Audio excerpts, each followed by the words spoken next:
কি কেন সাচ্ছি? আজ আমাকে বর পক্ষ দেখতে আসছে। আমারও বিয়ে করতে তেমন একটা আপত্তি নেই, শুধু চাই ছেলেটার ফ্যামিলিটা ভালো হোক। ছেলে মেয়েরা আলাদাভাবে কথা বলুক। ফেস কাটিংও ঠিকঠাক 10-এ 6 দেয়া যায়। না না প্লিজ 10-এ অ্যাটলিস্ট 12 ডিজার্ভ করেন আপনি। আমি তো আপনাকে মার্কিং করেছি, 10-এ 6-এর বেশি পান। মুঝে প্রেম করেছেন কয়টা লাইফে? একটাও না। আপনি হচ্ছেন পরোলা টাইপের মানুষ, কোনো মজা নেই। কিন্তু আপনার মতন মানুষ থাইল্যান্ডে যাচ্ছে, সেটা একটু আজব না? আসলে আমার এই বিদেশ যাওয়াটা মারও পছন্দ হচ্ছে না, তাই মা চায় আমার সাথে একটা ঘরোয়া টাইপের একজন বউ সাথে করে নিয়ে যাই। আন্টি তো খারাপ না, কিন্তু সফটওয়্যার সাহেব নিজের লাইফ পার্টনার চুজ করার ক্ষেত্রে হার্ড হতে হবে। এই শহরে অলিগলি আমার চেনা। আমাকেও চেনাবেন? আপনি পরপুরুষ। পরপুরুষ কখন ঘর পুরুষ হয়ে যায় বলা তো যায় না। অন্তত আপনার নাম্বারটা দিন, যোগাযোগ করি। আচ্ছা ঠিক আছে, মিস কল দিচ্ছি।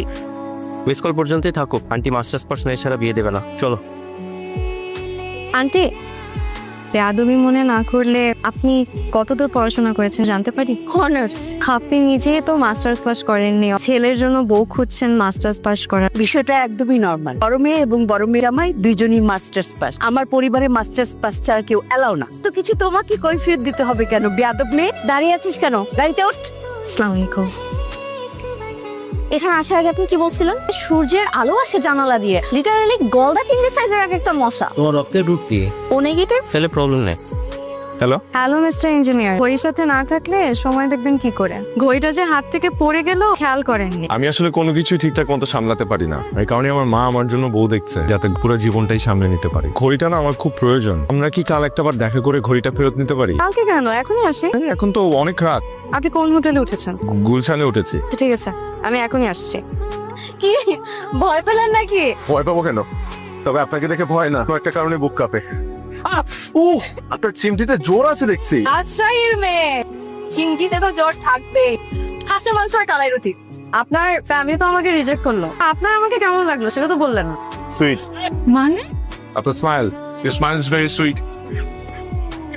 পানি না। রাজশাহী শহরটা যত বেশি সুন্দর, রাজশাহীর মরিচ তত বেশি ঝাল। আমাকে দেখে বুঝেননি? আসলে বয়েজ স্কুলে বড় হয়েছি তো মিষ্টি মানুষের সাথে মেলামেশা করা হয়নি।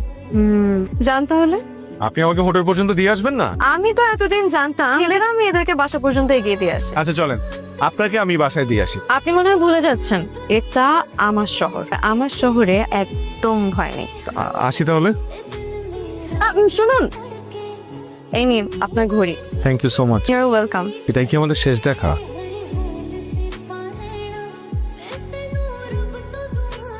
মেয়ে দেখা ব্যাপারটা তো বোরিং, আগে বুঝিনি। কালকেই না বললেন আর দেখা হবে না? আচ্ছা আরেকবার দেখা করা যায়? 20 মিনিট সময়, লোকেশন দিচ্ছি।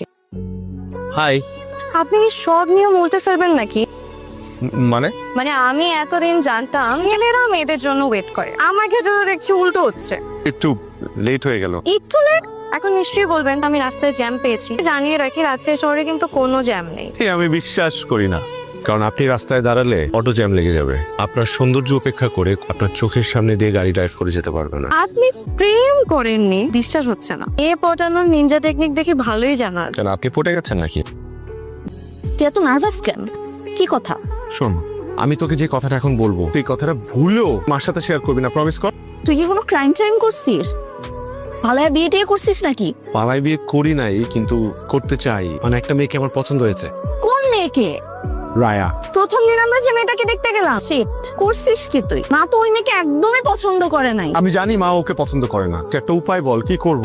আইডিয়া, তোরা দুইজন মায়ানমার চলে যা, সুখে শান্তিতে সংসার কর। তোর সাথে আমার ডিসকাস করাটাই ভুল হয়েছে। আপনার সাথে কোনোদিন কবরস্থান আসতে হবে এটা ভাবিনি। কোনো বিখ্যাত মানুষের কবর নাকি? আমার জন্য বিখ্যাত আমার মা বাবা। জন্মের পরপরই একটা অ্যাক্সিডেন্টে হারিয়েছি। কিভাবে যেন আমি বেঁচে গেলাম। তারপর চাচা চাচির বাসায় ঠাই হলো। এই শূন্যতা কিসে ভ্রমণ করে, তখন থেকে সপ্তাহে একবার হলেও এখানে আসছি। মা বাবার কবরের সামনে দাঁড়িয়ে থাকে, মনে হয় তারা আমার পাশেই আছে। আমাদের বাবা মারা সারা জীবন থাকবে না, এটাই বাস্তব, এটা মেনে নিতে হবে আমাদের। আমি যখন খুব ছোট তখন আমার বাবা মারা যায়। এরপর আমার মা আমাদের তিনজনকে অনেক কষ্টে মানুষ করেছে। আমাদের নিয়ে এত অস্থির হয়ে থাকা সেই মানুষটাকে না করতে পারি না। হিংসে হয়। কত লাকি আপনি, তাই না? মাকে পাশে পেয়ে। আর আমার ক্ষেত্রে দেখুন, দুজনে পেরি। আমাদের বাবা মারা আমাদের জীবন থেকে চলে গেলেও থেকে যায় আকাশের তারা হয়ে। না কোনো একটা জায়গা থেকে তারা ঠিকই আমাদেরকে দেখে। চলেন, রাজশাহী দেখানোর কাছে ফাঁকি দিয়ে ফেলছি মনে হচ্ছে, একটু হাঁটতে হবে। চলো। আপনার সাথে হাঁটতে কষ্ট হয় না, বরং ভালোই লাগে। বাই দা ওয়ে, বাবা মার মতো তো পাশে থাকতে পারবো না, সুযোগ দিলে বন্ধু হয়ে পাশে থাকতে চাই এক জীবন। ভাইয়া সিরিয়াসলি বলতেছি, আমার বিয়েটা করেই তাই। তাই তুই মাকে চিনিস না? আমি মাকে কষ্ট দিতে চাই না, আবার আমি রায়কে ছাড়াও থাকতে পারবো না। দেখ ভাইয়া, সিদ্ধান্ত কিন্তু তোকে নিজেকেই নিতে হবে। তোমার এত দুঃখী দুঃখী মুখ করে থাকা লাগবে না। আমার আজকের এই দুঃখের কারণ আমার মা। তাই আমি যেহেতু দুঃখের কারণ যে আমার আগে জানা ছিল না, এই মেয়ে সবার সামনে তোর মাকে অপমান করলো, সে তোর মার চেয়েও জরুরি হয়ে পড়লো। মিমি, কালই আমরা ঢাকায় যাব। কি ব্যাপার, এত রাতে চুরি করতে আসছেন নাকি? আমরা কাল ঢাকা ফেরত যাচ্ছি। ভালো তো, রাজশাহী শহরটা অনেকটা দেখে ফেলেছে। নেক্সট টাইম আসলে বাকিটাও দেখে নিন। Very shellfish. ইংরেজিতে যেহেতু বলেছেন, ঠিকই বলেছেন। পুরুষ মানুষের ছবিটা তো আপনাকে সব, এটা আমার হারিয়ে ফেলেন। আমার আপনাকে জানা থাকতে খুব কষ্ট হবে। কেন কষ্ট হবে? মানুষ পায় না এমন কিছু নেই। ভুলে যাবেন আমাকে। এই মানুষের হাও হাও করে কাঁদতে পারো, তাদের বুক ফেটে গেলেও সহজেই কাঁদতে পারে না। যদি ভালোবাসার মানুষটার সামনে কাঁদতে পারতো তাহলে খুব ভালো হতো। আমাকে দেখে শিখুন, হয়তো মেয়ে হয়েও কাঁদেন।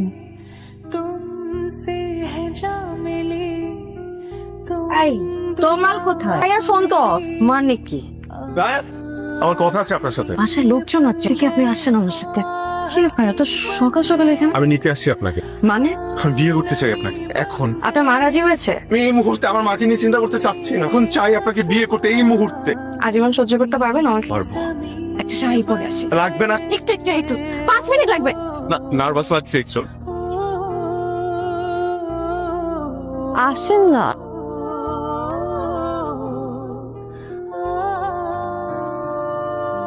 আসসালামু আলাইকুম আন্টি, ছেলেকে আপনার কাছে ফিরিয়ে দিতে এলাম। হঠাৎ এত দয়া দাক্ষিণ্য? আমরা চাইলেই দুজনে আজকে বিয়ে করে ফেলতে পারতাম, কিন্তু আমি সেটা করিনি। মা বাবা হারানোর পর থেকে খুব ভালো করে বুঝেছি আমাদের জীবনে মা বাবা কতটা জরুরি। আপনার ছেলেকে আপনি এত কষ্ট করে মানুষ করেছেন, আমি কিভাবে আপনার ছেলেকে আপনার থেকে ছিনিয়ে নিই? মা বাবার আদর আমি কোনোদিন পাইনি আন্টি। আপনার ছেলে যখন আপনার গল্প করতো, আমরা মুগ্ধ হয়ে শুনতাম। আমার শুধু মনে হতো মা যদি বেঁচে থাকতো আমাকে হয়তো এভাবেই আগলে রাখতো। আমার না অনেক লোভ হয়েছিল আপনার মেয়ে হয়ে আপনার বাসায় থাকবো। তো মেয়ে হয়ে থাকতেই পারে না আন্টি, কিন্তু আপনি তো সেটা চান না। আমি আমার সাহস করিনি। তাছাড়া থাকা যে কতটা কষ্টের এটা বুঝি বলে আমি তোমাকে এই কষ্টটা দিতে চাইনি। খুব ভালো লেকচার দিয়েছো, হাততালি দেওয়া উচিত ছিল। প্রতারণা করেছো তোমরা। তোমাকে প্রথম দিন দেখেই মনে হয়েছে সমস্যা আছে। মা, তুমি ওর সাথে এভাবে কথা বলছো কেন? তুই আমার মুখের উপর কথা বলছিস? কে জুগিয়েছে এত সাহস? নিশ্চয়ই এই মেয়েটি। প্লিজ, আমাদের সুন্দর পরিবারটা তুমি ধ্বংস করে দিও না। कीमत हो कोई तुझे बेइंतहा प्यार दूं सारी हद मेरी। তুমি কি কোনো ব্যাপারে আপসেট? না। আমি তো তোমার মা, তোমার কোনো কিছুই আমার নজর এড়ায় না। কয়েকদিন ধরে লক্ষ্য করছি ঠিক মতন খাওয়া দাওয়া করছো না, ঠিক মতো কারোর সঙ্গে কথাও বলছো না। তোমার যদি মনে হয়ে থাকে আমি ভুল সিদ্ধান্ত নিয়েছি, তোমার ভুল ধারণা। মা কখনো ভুল সিদ্ধান্ত নেয় না। শোনো, কদিন পরেই তো তোমার ফ্লাইট, প্রিপারেশন নাও। মন খারাপ করে চলে যাচ্ছিস? আমার মন খারাপ, তা তোমার কি চাই আসে? অবশ্যই আসে যায়। সন্তানের মন খারাপ থাকলে মায়েরও মন খারাপ থাকে। রায়া, রায়াকে আমি নিয়ে এসছি। বাবা, মায়েরাও ভুল করে। প্রথমবার তো দেখে 10-এ 6 দিয়েছিল, এখন যে অবস্থা হচ্ছে 10-এ 2ও পারলাম। তাহলে আর যাচ্ছি না। অবশ্যই যাবি, তোদের বিয়ে দিব, বউ নিয়ে যাবি।